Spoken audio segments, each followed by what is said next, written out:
देखिए स्टूडेंट्स, एक last topic रह गया इस चैप्टर का, तो मुझे लग रहा है आज ये भी कंप्लीट करा दूँ। लास्ट टॉपिक है कि what should be the essential, मतलब एडवर्टाइजमेंट होनी कैसी चाहिए। जैसे हमने देख ली कि एडवर्टाइजमेंट के एडवांटेज हैं, ये डिसएडवांटेज हैं, तो ऐसी कौन सी शर्त, ऐसी कौन सी कंडीशंस हैं जो कि उनको पूरा करना चाहिए, है ना। तो कैसे होने चाहिए, सबसे कह रहा है कि क्लेम शुड बी बिलीवेबल, कि एडवर्टाइजमेंट में आप जो भी क्लेम करें, जो एडवर्टाइजमेंट करने वाला है उसके ऊपर विश्वास करने योग्य हो, ऐसे होने चाहिए। उसके जो गुण बताए जा रहे हैं वो कैसे होने चाहिए, वास्तविक, मतलब ऐसा नहीं होना चाहिए कि आप उसको बढ़ा चढ़ा कर बताएं, वो ऐसे जो एक्चुअल हो। सेकंड है, उसकी जो प्रेजेंटेशन है वो यूनिक होनी चाहिए, तो डिफरेंट कलर्स को वो यूज़ करें, है ना, डिफरेंट बातों को ध्यान में रखें, तो इसके लिए डिफरेंट कलर्स, डिफरेंट पिक्चर्स, है ना, और या अक्षर उनको यूज़ करके वो अट्रैक्टिव बनाने की कोशिश करें। But it should be simple, कि कोई भी देखे तो उसको समझ में आ जाए, मतलब ऐसा ना हो कि उसको पूछना पड़े किसी से। रिपीटिशन, अभी कह रहा है कि यहाँ पर जो ब्रांड का नेम है, ब्रांड की क्वालिटीज़ है, ब्रांड के फीचर्स हैं, उनको बार बार रिपीट किया जाना चाहिए। तो इससे क्या होगा कि उनके दिमाग में वो चीज़ें बैठ जाएंगी कि ये इस पर्पज़ के लिए है। इंसेंटिव ओरिएंटेड, कि जब भी कोई एडवर्टाइजमेंट दी जाए तो उसमें ये बताया जाना चाहिए कि कंज्यूमर इसको क्यों परचेज़ करे, है ना। तो उसके इंसेंटिव्स के बारे में, उसकी प्रेरणाओं के बारे में ज़्यादा बताया जाना चाहिए। और जैसे बता रहे उपभोक्ता को प्रेरित करें, वही बात हो गई कि यहाँ पर हमें जो प्रेरित करना है, ना तो वो थोक विक्रेता को करना है, ना ही फुटकर विक्रेता को, हमें डायरेक्ट किसको प्रेरित करना है, उपभोक्ता को।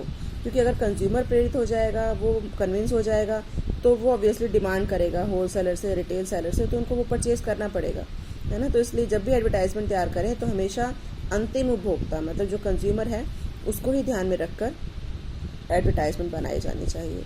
और ग्राहकों की रुचि के अनुरूप ही संदेश होना चाहिए, मतलब जैसा वो चाहते हैं प्रोडक्ट, उसके अकॉर्डिंग ही एडवर्टाइजमेंट बनाई जानी चाहिए, जिसको कि वो सुनना भी चाहें।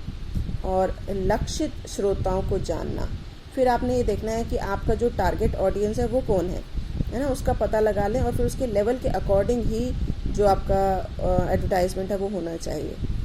और इसी तरह से उपयुक्त माध्यम होना चाहिए, कि जब आपको टारगेट ऑडियंस की पहचान हो जाएगी तो आपको ये पता चल जाएगा कि उन ऑडियंस की फीचर्स क्या हैं। जैसे सपोज अनपढ़ हैं जो ऑडियंस है, इलिटरेट हैं, तो ऑब्वियसली आप उनको रिटर्न में अगर एडवर्टाइजमेंट देंगे तो वो नहीं पढ़ेंगे। फिर आप उनको सुना सकते हैं, जैसे रेडियो के थ्रू, टेलीविज़न के थ्रू, है ना, उस तरह की एडवर्टाइजमेंट दे सकते हैं। फिर आप न्यूज़पेपर को नहीं चुन सकते। और देखिए नेक्स्ट एक लास्ट टॉपिक है कि अप्रोप्रिएट टाइम, कि जो भी एडवर्टाइजमेंट दी जाए वो सही टाइम पर दी जानी चाहिए, ऐसे टाइम पर जब सारे जो कंज्यूमर्स हैं वो अवेलेबल हों और उसको सुन रहे हों। जैसे बता रहे हैं कि सैटरडे और संडे के न्यूज़पेपर में एडवर्टाइजमेंट ज़्यादा आती है। वो क्यों ज़्यादा आती है, क्योंकि उन दिनों जनरली छुट्टी होती है और जो कंज्यूमर्स हैं वो न्यूज़पेपर ज़्यादा पढ़ते हैं, तो इसलिए उन पेपर्स में जो एडवर्टाइजमेंट है वो ज़्यादा आती है।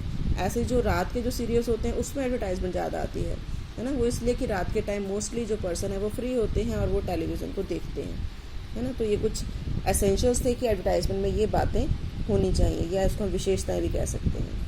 Thank you.